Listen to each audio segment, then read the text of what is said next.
Having pledged about $62 billion in dozens of energy and infrastructure projects, the China-Pakistan Economic Corridor is one of the largest commercial initiatives in South Asia. The corridor stretches along the length of Pakistan, and the combined value of all the projects equals to all the foreign direct investment in the country since 1970. The mega project also marks as China's biggest overseas investment, yet a plan of this magnitude is not without its geoeconomic challenges. I'm your host Shirvan and welcome to Caspian Report.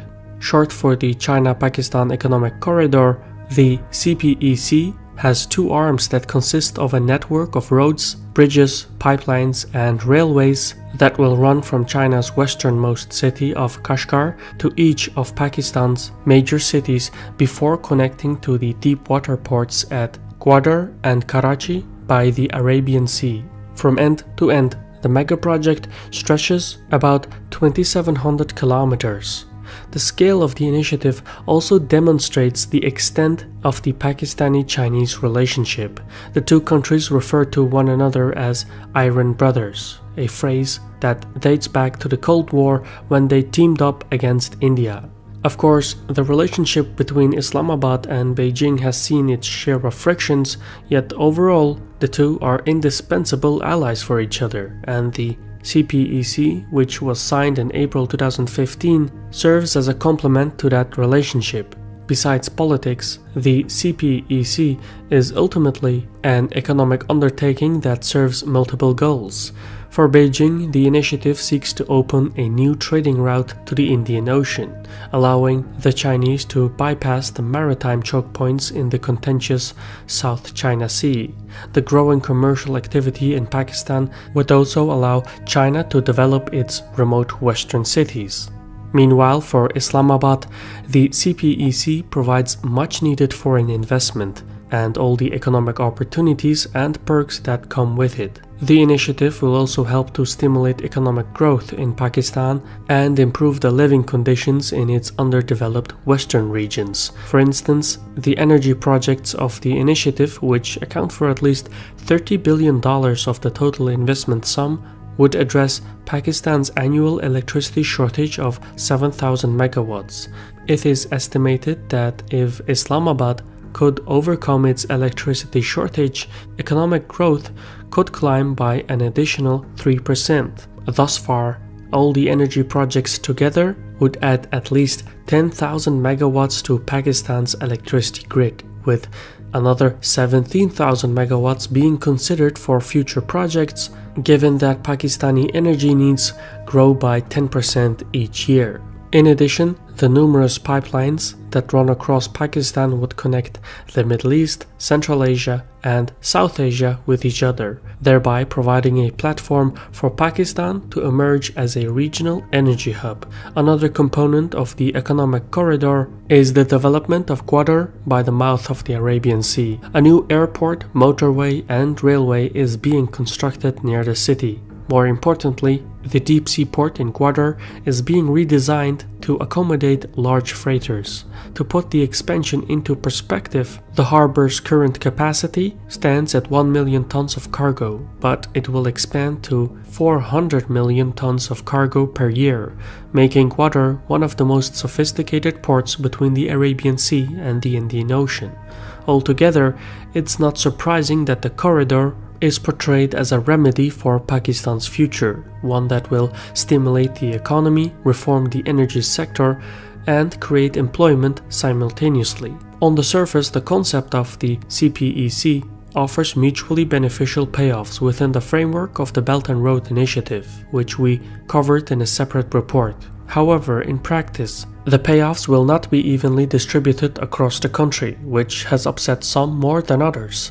Perhaps the biggest complication standing in the way of the CPEC mega project is Pakistan's domestic landscape, where the province of Punjab, Sindh, Khyber Pakhtunkhwa, and Balochistan compete with one another for political power. In particular, officials from Balochistan accuse their countrymen from Punjab from marginalizing their people. In the CPEC project, this rivalry has taken a political dimension.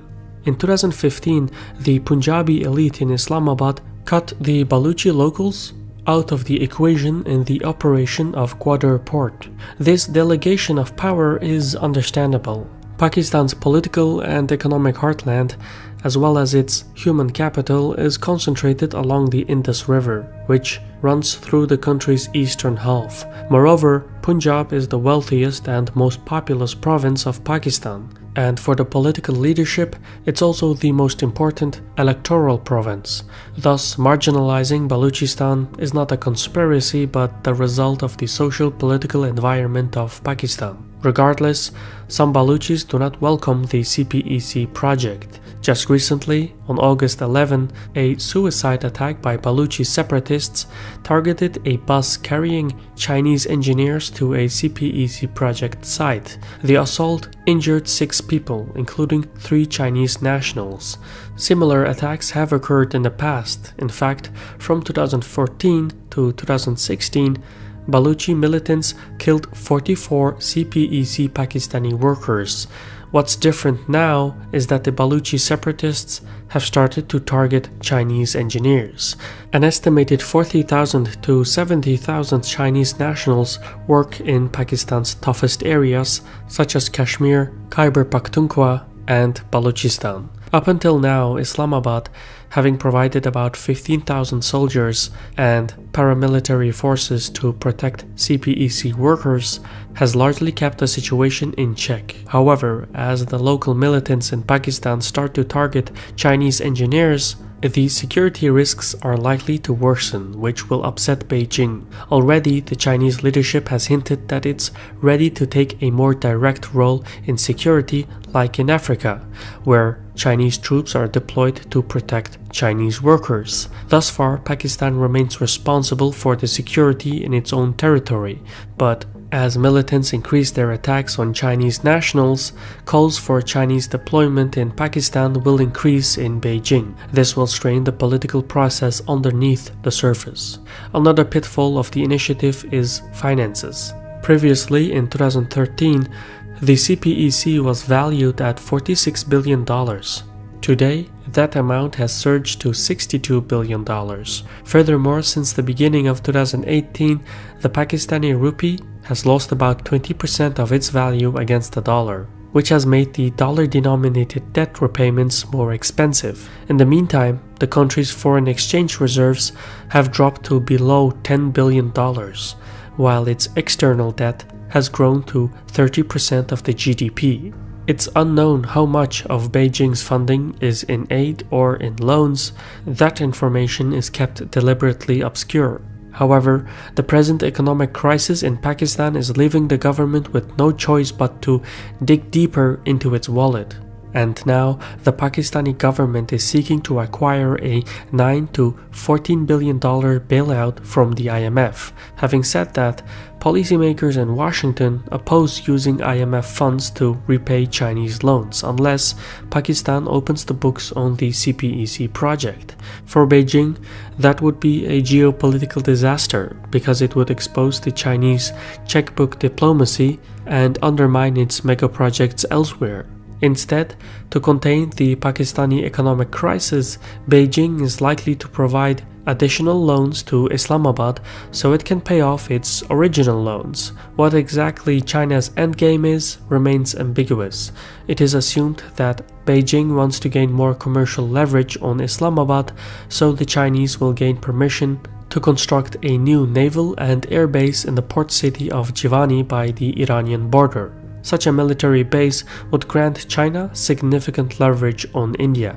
Whether this is true or not remains guesswork at this point, and although the completion of the CPEC project will stimulate economic growth in Pakistan, the government in Islamabad must make sure they don't become too indebted to Beijing.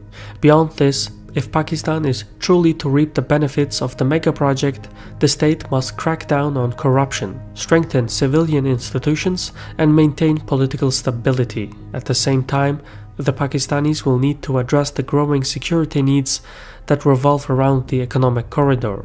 One way to deal with the Baluchi grievances is by including them in the decision-making process. Still, even with these geoeconomic pitfalls, for the Iron brothers, the scale of the China-Pakistan economic corridor is too big to fail. Thus, for Beijing and Islamabad, the benefits of the economic venture outweigh the risks. I've been your host Shirvan from Caspian Report. Credit goes to our community on Patreon for giving us the means to produce content like this. Now, if you want to gain access to some perks, or if you want to support our channel in general, visit patreon.com/Caspian Report.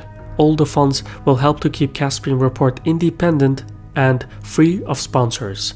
In any case, thank you for your time and Zahol.